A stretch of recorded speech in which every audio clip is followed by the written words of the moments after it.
qu'un chien n'arrêtait pas d'aboyer dans la caverne, jusqu'à ce que son maître trouve le courage d'entrer et découvre que la journée avait commencé comme n'importe quelle autre. L'air frais du matin et le son lointain des feuilles au vent peignaient le décor habituel de la promenade de Jacques. Lion, comme toujours, accompagnait son maître d'un pas ferme et confiant, ce qui remplissait le cœur de Jacques d'une tranquillité indescriptible. Mais ce matin-là, quelque chose était différent. Soudain, sans prévenir, le chien s'arrêta, les oreilles dressées, flairant quelque chose que l'homme ne pouvait percevoir. Un frisson parcourut Jacques, car il savait que son fidèle compagnon ne réagissait jamais ainsi sans raison point. Ce qui avait commencé par une légère inquiétude se transforma rapidement en quelque chose de plus grand. Le chien, auparavant détendu, était maintenant en alerte totale. Son regard était fixé sur un point précis, perdu parmi les arbres, et ses aboiements résonnaient à travers la forêt. C'était presque comme si Lion essayait de dire quelque chose que lui seul pouvait entendre. Jacques l'appela 1, 2 fois, mais le chien ne répondait pas. Cette scène, si atypique, éveilla les instincts de Jacques. Quelque chose n'allait pas, il le sentait comme un poids sur sa poitrine. Lion, alors, s'élança sur le sentier, aboyant comme s'il était guidé par une force invisible. Jacques n'eut d'autre choix que de courir après son compagnon, le cœur battant et l'esprit rempli de questions. Qu'est-ce qui pouvait bien provoquer une telle réaction? Peut-être un animal sauvage, pensa-t-il, tentant de se rassurer. Cependant, à mesure qu'il s'éloignait du sentier habituel, cette explication semblait de moins en moins plausible. Lion n'était pas du genre à réagir ainsi pour n'importe quoi. Et la forêt commença à changer à mesure qu'il progressait. L'air devint plus lourd, et la lumière qui traversait les cimes semblait plus faible, presque comme si l'environnement lui-même retenait son souffle. Jacques se rendit compte qu'il se dirigeait vers une zone qu'il visitait rarement.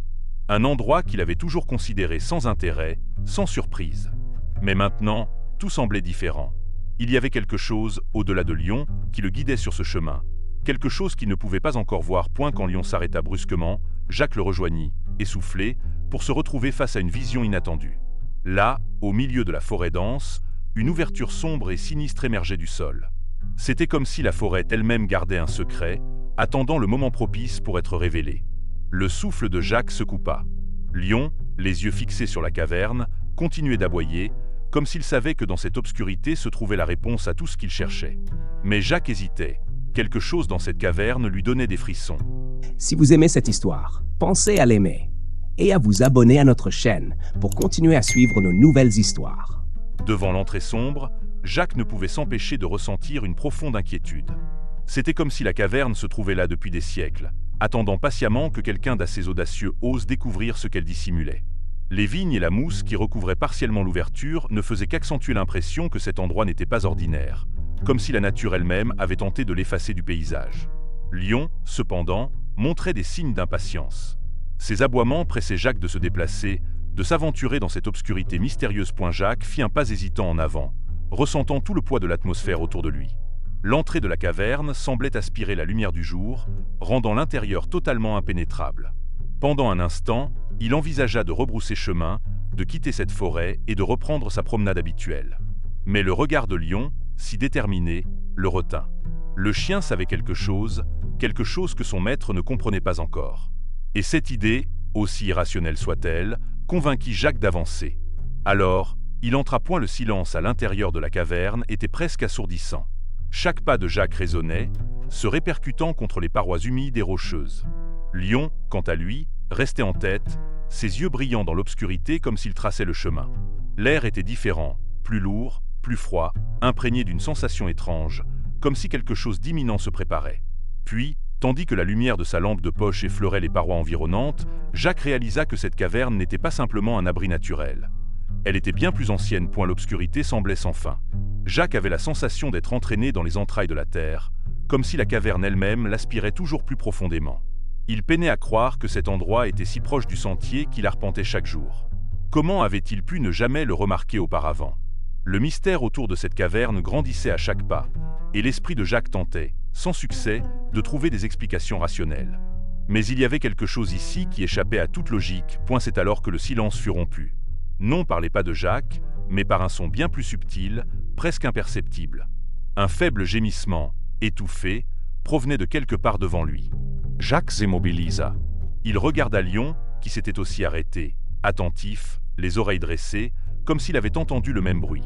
Qu'est-ce que cela pouvait bien être? Et surtout, qui se trouvait là, caché dans l'ombre?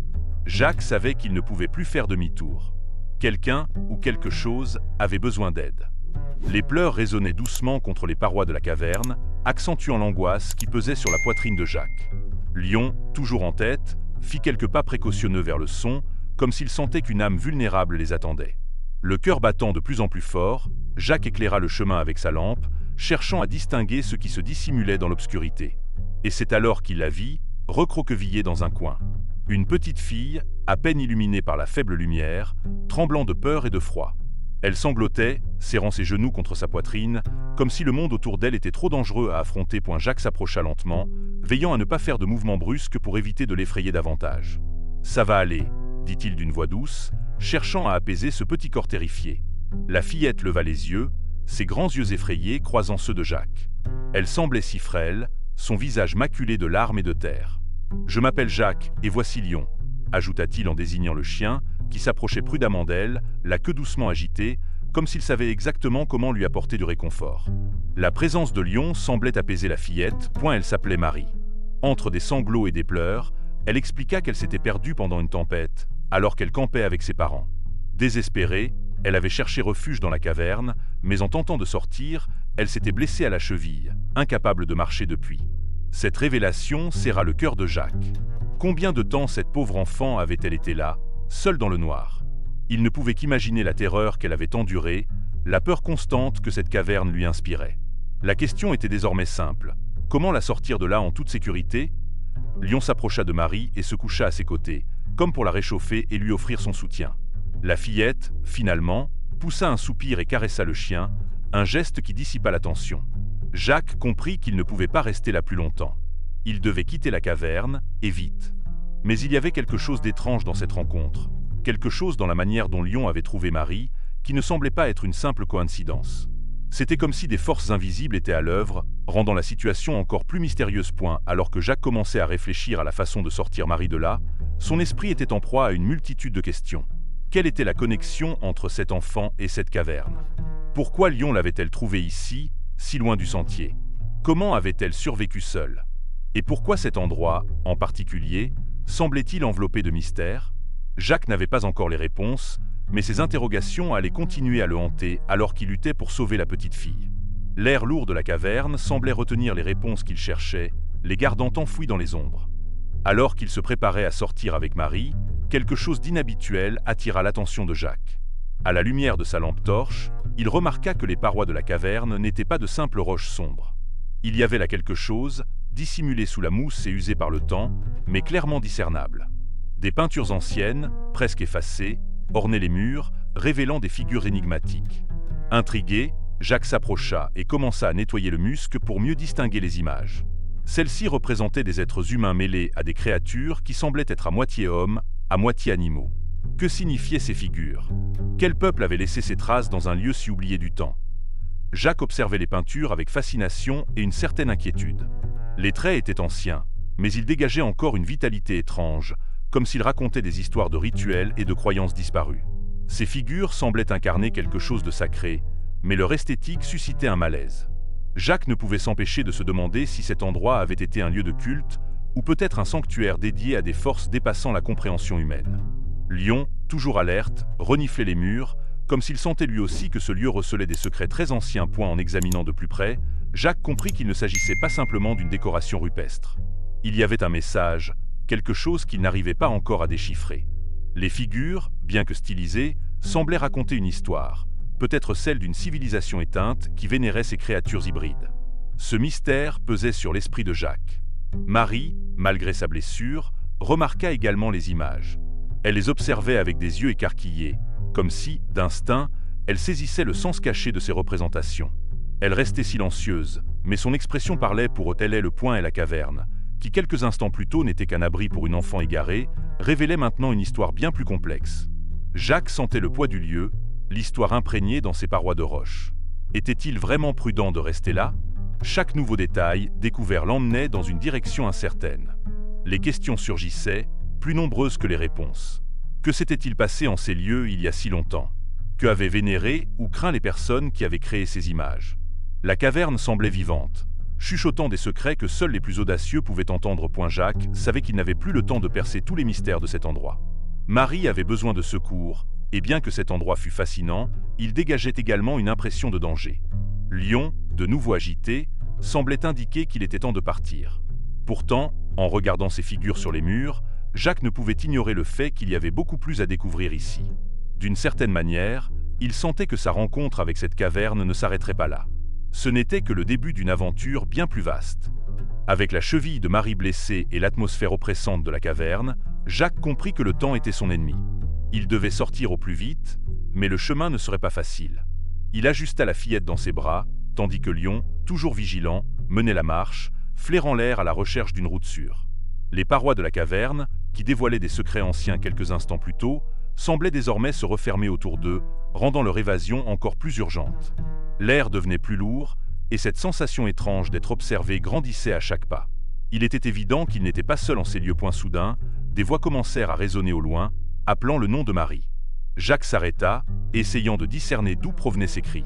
Lion, aux aguets, bondit en direction des voix, aboyant avec enthousiasme. L'équipe de secours était proche, et les parents de la fillette la cherchaient désespérément. Un sentiment de soulagement commença à envahir Jacques, mais avec lui surgit une question troublante. Comment expliquer ce qu'il avait découvert dans cette caverne? Les peintures, cette atmosphère presque vivante, tout cela défiait la logique et les mots. Tandis que les voix se rapprochaient, Jacques savait qu'il y faudrait faire un choix. Lui, Marie et Lion avaient été témoins de quelque chose que peut-être personne ne croirait, quelque chose qui pourrait changer le cours de leur vie pour toujours. Jean et Helga, les parents de Marie, seraient bientôt là, remplis de questions. Devrait-il révéler ce qu'il avait vu? Ou serait-il plus sage de garder le secret, préservant le mystère, et peut-être la sécurité de ceux qui en auraient connaissance? Ce dilemme pesait sur ses épaules, et il savait qu'il devait prendre une décision avant que la lumière du sauvetage ne les enveloppe. Quand Jean et Helga arrivèrent enfin, les retrouvailles furent émouvantes. Marie, encore sous le choc et blessée, se jeta dans les bras de ses parents. Lion, épuisé mais soulagé, observait la scène avec ses yeux vifs. Pourtant, une tension restait palpable, quelque chose de non dit planait dans l'air.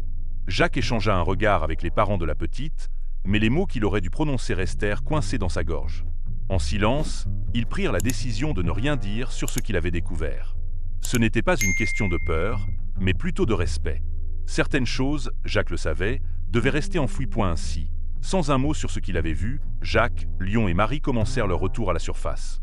Le pacte de silence était scellé, et la caverne, avec tous ses mystères, resterait derrière eux. Mais Jacques ne pouvait s'empêcher de ressentir que cette histoire n'était pas terminée. Quelque chose dans cette caverne les appelait encore, comme si les secrets qu'elle recelait n'avaient fait que commencer à se dévoiler. Le monde extérieur paraissait bien plus simple, mais Jacques savait que, pour eux, plus rien ne serait jamais comme avant. Lorsqu'ils émergèrent enfin de la caverne, l'air frais et humide du matin fut un soulagement bienvenu. La forêt environnante semblait renaître après la tempête, avec le bruit lointain des hélicoptères et le bruissement des feuilles agitées par le vent. Mais, malgré ce soulagement extérieur, quelque chose avait irrémédiablement changé en Jacques. En regardant Lion et Marie, il savait que le secret de la caverne ne les quitterait jamais. Ils avaient quitté l'obscurité, mais le souvenir de cet endroit étrange et des peintures mystérieuses restait gravé dans leurs esprits. Les secouristes arrivèrent rapidement, et la fillette reçut les soins que nécessitait sa situation. Tandis que l'équipe de sauvetage s'activait, Jacques resta silencieux, repensant au pacte scellé dans la caverne. Il n'y avait aucun moyen d'expliquer ce qu'il avait découvert sans passer pour des fous. Et peut-être, songeait-il, certains secrets étaient destinés à rester cachés. Il jeta un regard vers Marie, qui, bien que fatiguée, esquissa un léger sourire. Le sourire de quelqu'un qui savait que, malgré tout, ils étaient en sécurité. Dans les jours qui suivirent, l'incident dans la caverne fut rapidement classé comme un sauvetage réussi en montagne. Mais pour Jacques, Jean, Helga et surtout Marie, l'expérience avait été bien plus profonde. Ils savaient qu'ils n'avaient pas seulement secouru une enfant perdue. Ils avaient été témoins de quelque chose qui défiait leurs croyances et perceptions. C'était comme si la caverne leur avait révélé une réalité parallèle, quelque chose qu'ils ne pourraient jamais partager avec le monde extérieur. Lion, fidèle comme toujours, restait aux côtés de Jacques, sa loyauté inébranlable. Mais même le chien semblait porter le poids de ce secret. Dans ses réflexions, Jacques se surprenait souvent à imaginer ce qui pouvait encore être dissimulé dans les profondeurs de cette caverne. Les figures mi-humaines, ces formes presque animales, tout cela suggérait qu'il y avait bien plus à découvrir derrière ces murs. Il se demandait s'il serait un jour possible de revenir et de percer entièrement ce mystère. Pourtant, le pacte silencieux entre eux persistait. La caverne resterait enfouie dans leur mémoire, son secret conservé dans les cœurs de ceux qui avaient survécu à cette épreuve. Chaque jour, La distance physique de la caverne augmentait, mais son impact émotionnel continuait à résonner. Pour Jacques, Lion et Marie, cette traversée qu'il avait partagée les liait d'une manière unique, avec un secret qui les connecterait à jamais. Et tandis que le monde poursuivait son cours habituel, ils savaient qu'en quelque part, dans les ombres de la montagne, la caverne et ses mystères les attendaient toujours. Ils ne savaient pas s'ils y retourneraient un jour, mais ils portaient avec eux la certitude que cet endroit renfermait des mystères que personne ne devrait jamais découvrir. Laissez votre commentaire ci-dessous, discutons ensemble de cette histoire.